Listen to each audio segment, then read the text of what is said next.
കോഴിക്കോട് മുക്കത്ത് വാഹനാപകടത്തിൽ പരിക്കേറ്റ് ചികിത്സയിലായിരുന്ന വയോധിക മരിച്ചു. തച്ചോട്ടിൽ സ്വദേശി ആമിനക്കുട്ടിയാണ് മരിച്ചത്. ഇന്നലെ രാവിലെയാണ് മുക്കം അഭിലാഷ് ജംഗ്ഷന് സമീപം സീബ്ര ലൈനിലൂടെ കടക്കവേ ഓട്ടോ ഇടിച്ചത്. ഇടിയുടെ ആഘാതത്തിൽ തെറിച്ചു വീണ ആമിനക്കുട്ടിയുടെ തലയ്ക്ക് ഗുരുതരമായി പരിക്കേറ്റിരുന്നു.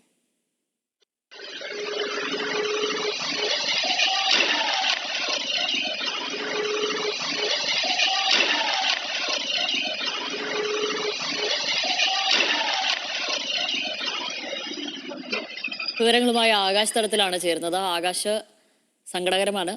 എന്തായിരുന്നു വിശദാംശങ്ങൾ?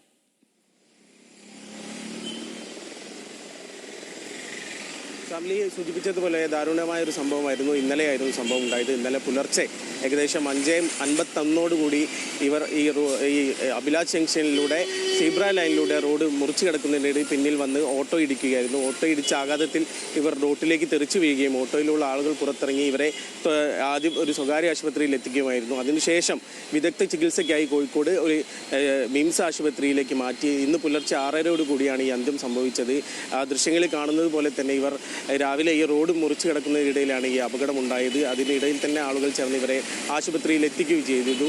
മുക്കം സ്വദേശിനിയായിട്ടുള്ള ആമിനക്കുട്ടിയാണ് അപകടത്തിൽ മരണപ്പെട്ടിരിക്കുന്നത്. ഇവർ രാവിലെ ഇങ്ങനെ റോട്ടിലൂടെ നടന്നു പോകുമ്പോൾ സീബ്ര ലൈൻ മുറിച്ചു കിടക്കുകയാണ്. അപ്പോഴാണ് എതിർദിശയിൽ വന്ന വാഹനം ഇവരുടെ പിന്നിൽ വന്ന് ഇടിക്കുകയും ഇവർ തെറിച്ചു വീണ് ഇവരുടെ തലയ്ക്ക് ഗുരുതരമായി പരിക്കേൽക്കുന്ന ഒരു സാഹചര്യം ഉണ്ടായത്. അതിനുശേഷം ഉടൻ തന്നെ ഇവരെ ആശുപത്രിയിൽ എത്തിച്ചെങ്കിലും ചികിത്സയിൽ ഇരിക്കെ തന്നെ ഇന്ന് പുലർച്ചെ 6:30 അന്ത്യം സംഭവിക്കുകയായിരുന്നു. ഷാമിലി.